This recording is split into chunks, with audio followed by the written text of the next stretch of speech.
Let's get your top story, Vedant, and this is in regard to the air pollution here in the national capital, with the centre closely monitoring the situation, and we can expect some preventive measures to kick in. That's right, Divya. In fact, this is something that we see year after year, emergency measures kicking in at the peak of the pollution season.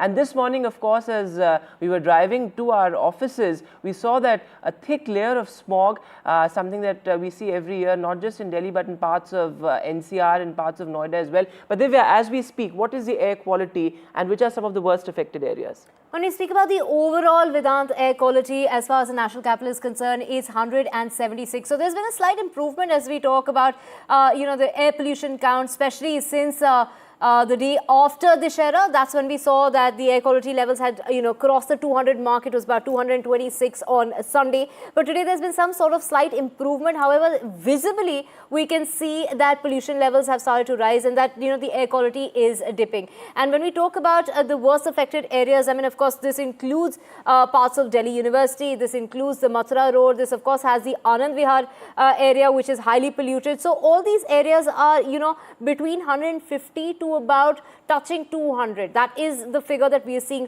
early this morning with us. Absolutely. And what's also important here is that the PM 2.5 levels, which is a toxic cancer-causing micropollutant, those are also in dangerous levels, particularly in the areas that Divya mentioned. They're almost 8 to 10 times the safe limit set by the World Health Organization. In fact, this spikes to almost 70 to 80 times the safe limit set by the WHO. So, of course, extremely concerning there, Divya. And if this is the situation right after the Dussehra, we can only imagine what will happen, during Diwali and after Diwali. Right, absolutely. The run-up to Diwali and the days after Diwali. And what's really also going to be adding to this is the stubble burning, Vedant. And that it's the season for that as well. And of course, the measures that we're expecting now is stage 1 of GRAP. And that calls for strict enforcement of, phasing out as far as the diesel and petrol vehicles are concerned. And it also mandates a complete ban on the use of coal and firewood in eateries, restaurants and hotels. And this is when the AQI crosses the 200 mark. That's right, Divya. In fact, if you look at GRAP, when stage 2 and stage 3 start to kick in, then of course schools and colleges will be shut as well, and that is that happens during the peak of the pollution season. I'm being told Ishika Verma is also with us now live. So Ishika, where are you coming to us from, and what is the air quality in the area you're reporting from? What are the PM 2.5 levels, because those become extremely critical. Those are the cancer-causing pollutants that we need to watch out for.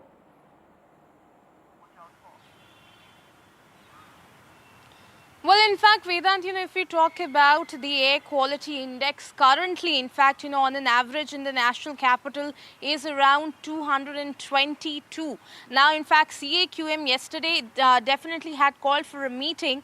And after the meeting, it was decided that they are, in fact, going to monitor the air quality index for a day or two more before, in fact, invoking the stage 1 of graded response action plan. Now, if we talk about the AQIs that have been registered from different parts of the national capital, certainly it is the Anand Vihar, which has crossed the 300 mark when it comes to the AQI. If we talk about the other regions, the AQI in fact is below, 300 mark. There are places where I am in fact standing from, Mayur Vihar, Akshardham, where in fact the air quality index is a bit better than the other areas. It is, below in fact the 200 mark. But certainly what in fact the predictions also and the experts also believe that in the coming days it will only start getting poisonous. And in fact, we have the data also. If we talk about the stubble burning cases, 267 stubble burning cases, that has been reported from Punjab, and 187 stubble burning cases reported from Haryana from 15th of September to 9th of October. Remember, this is one of the major causes of pollution here in the national capital. So certainly, the CAQM is saying that they have already deployed the central teams in, for monitoring of the stubble burning. They are in fact also monitoring the air quality situation in the national capital, and accordingly steps will be taken. But this time certainly it calls for a group effort from the state governments, from the central governments, because certainly now in fact the top court has also said that it is time that the steps actually show some impact on the ground and give the citizens some kind of relief. Over to you. Right. Thank you so much, Ishika, for getting us all those details. And we also have Anumita Roy Chaudhary. She is the Executive Director of CSE, joining us early this morning. Thank you so much for speaking to us, Anumita. Take us through the situation which has, changed overnight as we talk about Dussehra. And if we compare this Dussehra to other Dussehras in the past, how good or bad has it been? So clearly, Divya, the point that we really need to keep in mind that fortunately, Dussehra is happening when it's much warmer. It could have been much worse if the winter had really and the cold conditions and the inversion conditions had hardened. Now, having said that, the Dussehra pollution is showing very clearly that after the prolonged relief that we got because of the persistent rain, when the pollution levels had come down quite a bit, and we were hovering around moderate and a little less than that. But just see the immediate impact of burning, and that within few hours that the levels can increase quite substantially like this because of all the burning that happened. And on top of that, we know the icing of the paddy burning that has also started. So clearly the pollution season is in, and I'm actually wondering that why are we even waiting to decide whether the GRAP 1 measures need to be enforced or not? Because first of all, the GRAP 1 measures are basically enforcement measure that need not be winter specific. This is something that we need to do throughout the year with utmost urgency and stringency so that you can be a lot more preventive rather than curative. I think that's an important point you're making, Ms. Roy Chaudhary, because many experts have pointed out that last-ditch efforts like, say, smog guns and other such efforts don't really bear fruit. We need to work on this throughout the year, and we need to tackle pollution at the source level, whether it's vehicular pollution or industrial pollution. And even if GRAP 1 or GRAP 2 kick in, the fact of the matter is that they won't be able to tackle pollution at the source level, and they won't reduce emissions after all. Absolutely. And that's a reason why we need to keep in mind that if you really look at the principal sources of pollution in Delhi today, which is vehicles, waste burning, we should have been working throughout the year to ensure that 100% of the waste gets collected, segregated, and recovered. Instead of that, we are told that about 25 to 30% of Delhi actually is outside the formal collection system of the municipality.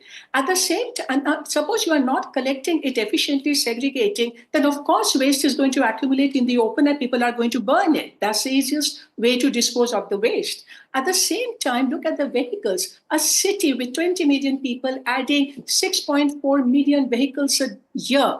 And with that kind of exploding traffic, imagine the exposure. How will you contain that with minimal smog guns or, just road sweeping? It is just not about dust, but the combustion sources. And the time has now come not only to step up and really accelerate action across all pollution sources, but ensure that this stepping up is happening just not in Delhi, but across the region, knowing that the pollution blows between boundaries.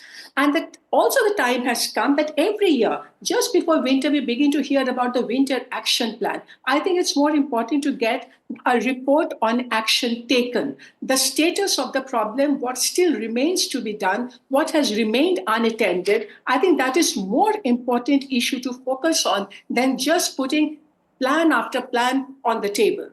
Absolutely, especially when things go totally out of hand, and even then we have to wait around for preventive measures to come into place. And these are, of course, preventive measures; they are not curative measures. Anumita, also talk us through. It's Gopal Rai who is asking for this meeting in order to get approvals as far as cloud seeding is concerned. To what extent can cloud seeding really help? See, Divya, at this moment, there is really no evidence in the public domain here in Delhi or in India to show the effectiveness of the seeding. First of all, this is a very expensive experiment. And also, the effectiveness of this experiment depends on the certain pre-weather conditions that need to prevail when you're doing the seeding. And there is no way of guaranteeing that that kind of weather conditions, that kind of moisture level cloud, the moisture-bearing cloud will exist at that point of time.